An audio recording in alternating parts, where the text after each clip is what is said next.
तुकुम स्थित श्रावणी अपार्टमेंट से सटकर डॉक्टर कुलकर्णी का अस्पताल है। इस अपार्टमेंट में रहने वाले लोग डर के साए में जी रहे हैं।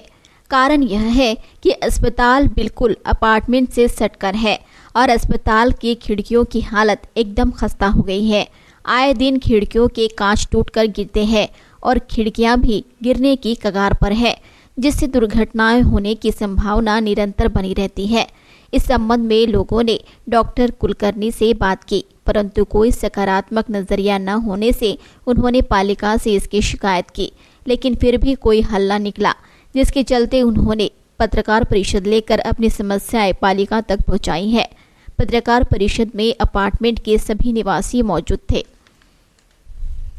डॉक्टर कुलकर्णी हॉस्पिटलच्या बाजूला श्रावणी अपार्टमेंट आहे, बिलकुल लागून आहे। पण त्या डॉक्टर कुलकर्णी हॉस्पिटलच्या ज्या जुन्या खिडक्या, त्याचे ग्रिल आहेत आणि काचेचे तुकडे आहे, म्हणजे काचा पडतात आमच्या बाजूला, कारण की आमचे मुलं बाळ तिथे खेळत असतात। आम्ही जाणं येणं करत असतो, फुलं वगैरे तोडायसाठी झाडं लावलेले आहेत त्यामुळे, आणि ते कधी अंगावर पडेल याचं काही नेम नाही। आत्तापर्यंत 2-3दा त्या ग्रिल सकट पडलेला आहे आमच्या बाजूला। आम्ही याबाबत 2-3दा आम्ही तोंडी सूचना केल्या, विनंती केली डॉक्टर साहेबांना, परंतु डॉक्टरनी काही ऐकलं नाही।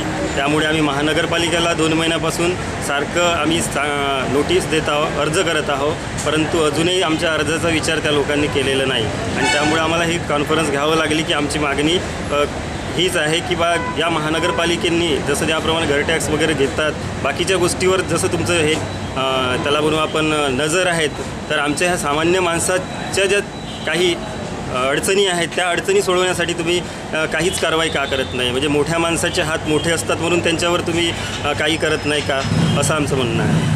डॉक्टर साहेबांचं जे हॉस्पिटल असल्यामुळे त्या हॉस्पिटलचे जे वर त्यांच्या त्या रूम्स आहेत, ज्यामध्ये पेशंट लोक ॲडमिट असतात, त्या पेशंट लोक ॲडमिट असल्यामुळे की त्या नर्स आहे की कोण आहे ते लोक डायपर झालं, मॉस झाल्या, त्या इंजेक्शनच्या तोट्या झाल्या, त्या सर्व आमच्या बाजूला पडतात। कधी रक्ताचं एखादा जे कापसाचा तुकडा आहे तो पडतो, आम्ही ते सुद्धा आम्हालाच फेकावं लागतो, कारण की त्या पद्धतीनं त्यांना सांगूनही काही ते ऐकत नाही।